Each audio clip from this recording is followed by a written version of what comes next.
Martha?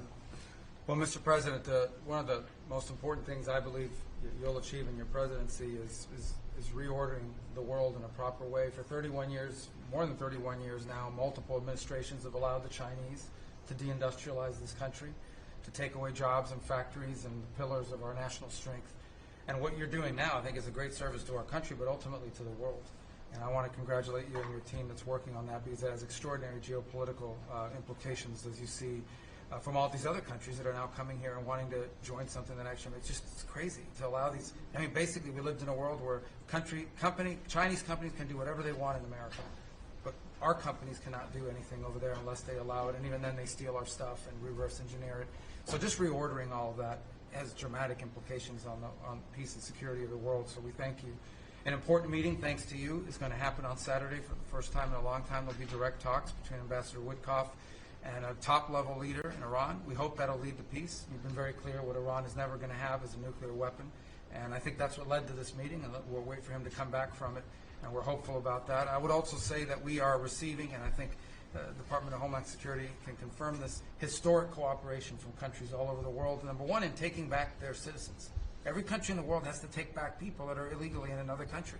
And we have countries that refuse to do it or will kind of ignore our calls. All of them are doing it. The ones that are not are paying a price. And we've also found cooperation in other countries that are willing to take some of these people, some very dangerous criminals. I know the President of El Salvador will be here next week, has really been a good friend of the United States in that regard. These are some of the worst people you'll ever encounter. And Pam knows this, and Christy knows this from the work they're doing. And one last point I want to make, Mr. President, and again, it's under your leadership, it's actually under your executive order. If you come to this country as a student, we expect you to go to class and study and get a degree. If you come here to vandalize a library, take over a campus, and do all kinds of crazy things, we're going to get rid of these people, and we're going to continue to do it. So when we identify lunatics like these, we take away their student visa. No one's entitled to a student visa. The press covers student visas like there's some sort of birthright. No, a student visa is like me inviting you into my home. If you come into my home and put all kinds of crap on my couch, I'm going to kick you out of my house. And so, that's what we're doing with our country, thanks to the President. And last but not least, very important development this week, but both Pam and I were very excited. The finest higher education institution in the United States, University of Florida, is also now the national champions in basketball, and we hope you'll host them here soon, Mr. President. Go Gators. They're coming.